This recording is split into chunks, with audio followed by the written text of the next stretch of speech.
Bismillahirrahmanirrahim. Assalamualaikum warahmatullahi wabarakatuh. Alhamdulillahi rabbil alamin. Wassalatu wassalamu ala asyrafil anbiya'i wal mursalin Sayyidina wa maulana Muhammadin wa ala alihi wa sahbihi ajma'in. Rabbi israh li sadri wa yassir li amri wa hlul 'uqdatam min lisani yafqahu qawli, amma ba'd.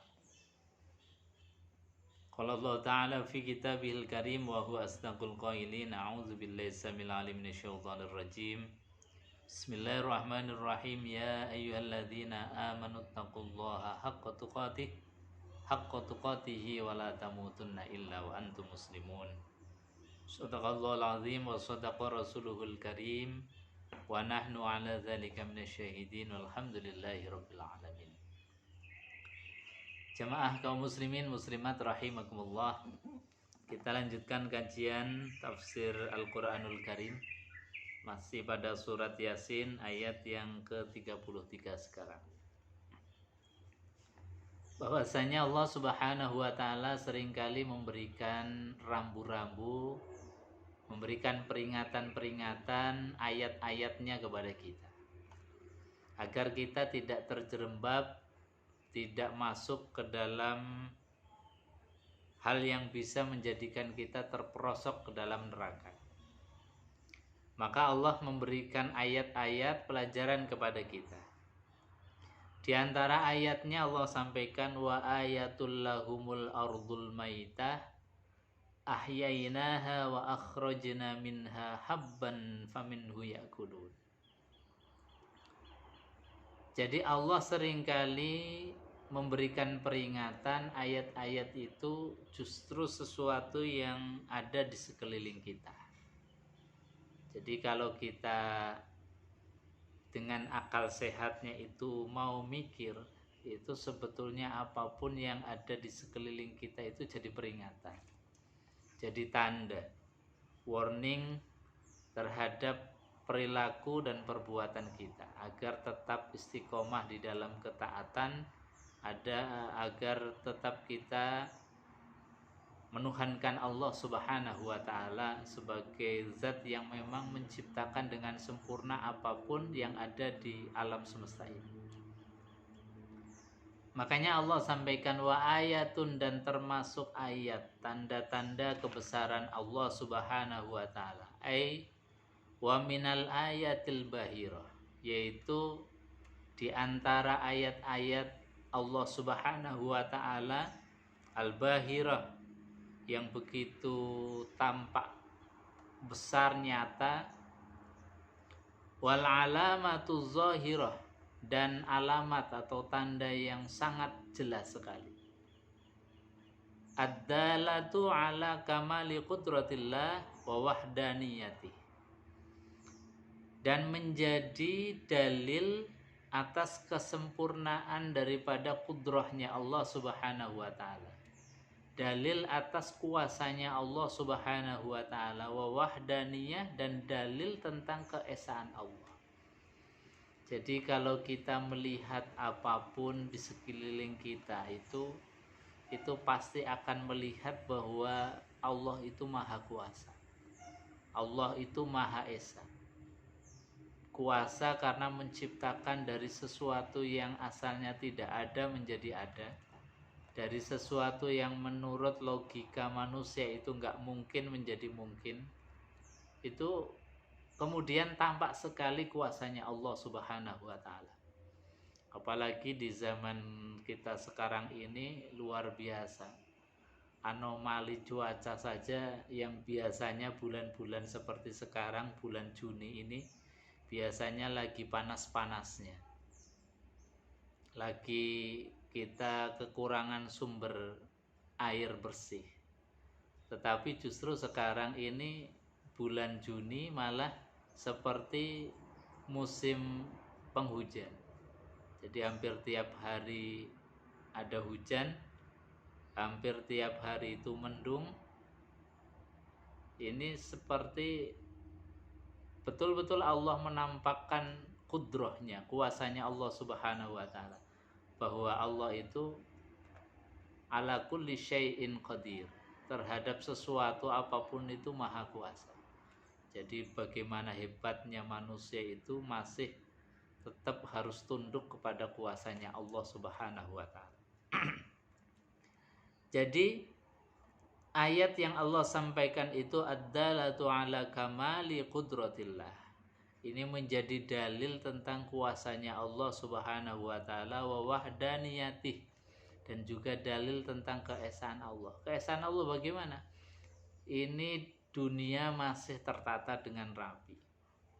Dunia masih eksis. Itu tandanya Allah itu tunggal. Allah itu esa. Andai kata Tuhan itu berbilang, Tuhan itu lebih dari satu, maka dunia ini pasti akan rusak. Karena setiap apapun yang berbilang itu punya kompetisi. Jadi ada kompetisi antara Tuhan satu dengan Tuhan yang lain. Misalnya Tuhan yang satu menginginkan hujan, Tuhan yang lain menginginkan panas. Tuhan yang satu pro dengan petani tembakau yang sukanya panas. Tuhan yang lain pro-nya dengan pedagang bakso yang sukanya dengan hujan dan lain sebagainya. Atau macam-macam. Kalau Tuhan itu berbilang, Tuhan itu lebih daripada satu, itu pasti dunia akan menjadi kacau. Kita bayangkan andai kata satu daerah, satu wilayah, satu negara dipimpin oleh dua pemimpin atau lebih. Ini saja sudah menjadi kacau. Presiden satu mintanya ini, presiden satunya lagi mintanya beda lagi. Nah, makanya ketika kita melihat bahwa dunia ini masih eksis, dunia ini masih tertata dengan rapi, maka ini menunjukkan tentang wahdaniyahnya Allah Subhanahu wa taala, bahwa Allah itu tunggal. Allah itu Maha Esa. Hadzal ayat al-azimah. Ayat ini adalah ayat yang agung. Jadi kita sebagai umat baginda Rasulullah SAW di dalam melihat kuasanya Allah, di dalam melihat keesaan Allah Subhanahu wa taala, tidak perlu didatangkan dengan mukjizat seperti mukjizatnya Nabi Soleh dengan mengeluarkan unta dari dalam batu, atau mukjizatnya Nabiullah Musa alaihissalatu wassalam yang dengan tongkatnya bisa menjadi ular yang sangat besar, atau dengan tongkatnya kemudian dilemparkan bisa membelah lautan. Tetapi mukjizat yang Allah berikan kepada baginda Rasulullah SAW dengan Al-Quran itu adalah mukjizat yang bisa menjernihkan pikiran kita. Jadi menyehatkan pikiran kita. Jadi pikiran kita menjadi sehat, logika kita menjadi sehat. Sehingga apa? Ketika pikiran dan logika itu kita sehat, melihat apapun, termasuk yang ada di alam semesta atau bahkan di dalam tubuh kita sendiri, itu sudah menjadi ayat, menjadi sebuah peringatan, dan kita akan melihat tentang kudrah dan keesaan Allah Subhanahu wa taala. Nah, ini hebatnya Quran. Jadi hebatnya Quran sebagai mukjizat yang terakhir yang diberikan kepada baginda Rasulullah SAW itu adalah menyehatkan logika dan pikiran kita, sehingga yang tampak semuanya ketika kita melihat, ketika kita mendengar, itu semuanya bisa menjadi ayat. Termasuk ayat ini, wa ayatul lahumul ardul maitah, dan termasuk ayat lahum yang diberikan Allah kepada mereka, yaitu apa? Al ardul maitah, yaitu bumi yang mati, bumi yang asalnya tandus, bumi yang asalnya tidak bisa ditanami, yang kering kerontang. Kemudian apa? Ahyainaha, kemudian aku hidupkan bumi yang kering, yang tandus itu, kata Allah Subhanahu wa taala. Jadi bumi kering, bumi tandus itu saja menjadi ayatnya Allah Subhanahu wa taala, ketika Allah Subhanahu wa taala kemudian dengan hujan yang diturunkan Allah dari langit, dari situ kemudian bumi menjadi subur, bumi ada tanamannya, dari tanaman itu kemudian ada buahnya, ada hasilnya dan dimakan oleh manusia. Ini sudah menunjukkan satu kudrahnya Allah Subhanahu wa taala. Wa akhrajna minha habban, dan kata Allah Subhanahu wa taala, dari bumi yang mati kemudian dihidupkan dengan air hujan yang diturunkan Allah Subhanahu wa taala. Dari situ wa akhrajna, dan kami keluarkan minha, dari bumi yang mati yang tandus itu dikeluarkan apa? Habban, biji-bijian. Faminha ya'kulun, dan dari biji-bijian yang tumbuh di tanah yang asalnya tandus itu, ya'kulun, mereka manusia itu kemudian akhirnya bisa makan, akhirnya bisa eksis, bisa hidup dari tanaman-tanaman, dari tumbuhan-tumbuhan yang dihidupkan oleh Allah Subhanahu wa taala, yang ditumbuhkan oleh Allah Subhanahu wa taala dari bumi yang asalnya tandus dan dari bumi yang asalnya kering. Kemudian kita bisa